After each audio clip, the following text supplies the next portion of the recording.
Well, I'm off to the movies again to see Beetlejuice. This is at a Regal Theater. And at this Regal Theater, they had a lot of merchandise for Beetlejuice already on display. On a small table in the front of the theater, by the lobby there. Should be coming up right about now. You see some tumblers, replica of the handbook for recently deceased, Funko Pops, Beetlejuice gravestone, a t-shirt. Here's a closer look at some of those handbooks and cups. Also, Regal Theaters had a lot of merchandise shown on their website. You see page after page here. Beetlejuice Monopoly, replicas of the houses from the miniature and the original film, games, t-shirts, you name it. There was a huge merchandising push for this movie. Standees were available here, mugs. As hard as it was to find merchandise for some of the other movies, Beetlejuice was a treat by comparison. This was at a Walmart even before the movie came out, a few weeks before, with t-shirts and sweatshirts, all depicting Beetlejuice in preparation for the movie. And here there was a DVD set for the Beetlejuice animated series, if you remember that from the late 80s and 90s. And these clingers. At a Marshall's, there was even these cups, these party cups. Even at a Marshall's you could find this merchandise. Now here's a Funko Pop found at GameStop. That's one of the new characters, Astrid. And here's the original movie at a Barnes & Noble. Marked down to $4.99. This was a box lunch. A big window display here for Beetlejuice merchandise. And this was the display inside the store. You'll find a variety of merchandise there, from clothes and backpacks, plushes. And here's that Hot Topic. Here you see more clothes, t-shirts, plushes, more backpacks.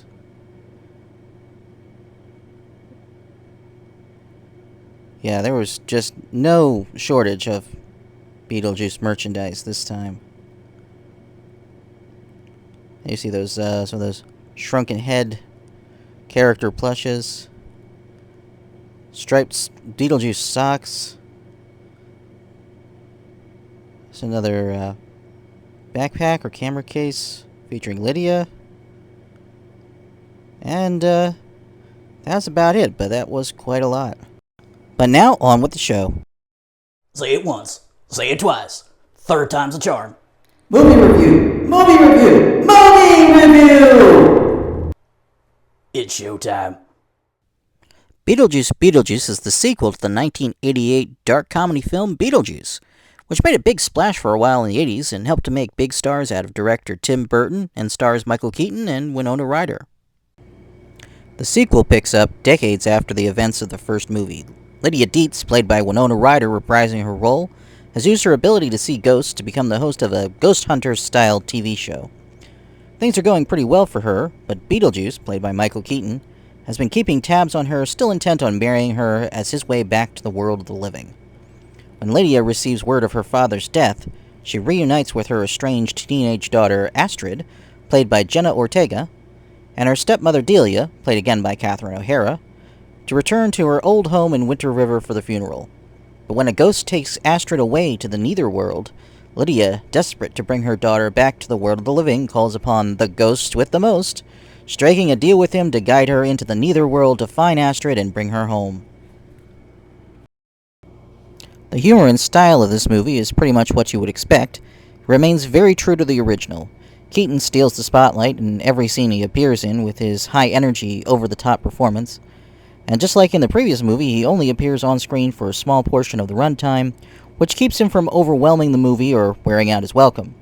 Winona Ryder does a good job carrying the story as the main protagonist now, and newcomers to the series like Willem Dafoe, Jenna Ortega, and Monica Bellucci fit right in. Speaking of Monica Bellucci, Anyone else notice how often women covered in irregular lines of stitches appear in Tim Burton movies? Weird. I also noticed elements that I think were meant as nods to some alternate takes on the Beetlejuice story.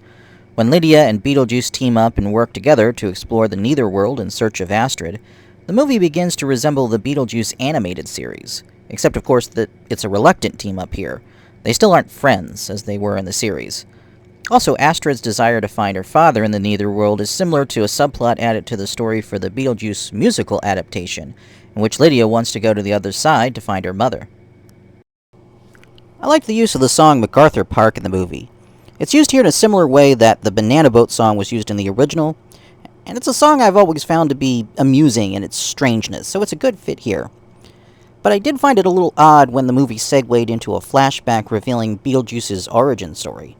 It had never once occurred to me to wonder about Beetlejuice's backstory. I had just viewed him as a force of chaos who just was. He didn't really need an origin. That being said, the flashback didn't ruin the character, and was tied into the story. Plus, it even took a small throwaway gag from the first movie and turned it into a significant piece of retroactive foreshadowing for the sequel, so I really can't complain about it. Ultimately, the movie does a good job putting together a fun and nostalgic romp in the twisted world of Beetlejuice. But that is about all the movie aspires to do. It doesn't break any new ground, and is not likely to win over anyone who didn't enjoy the original film.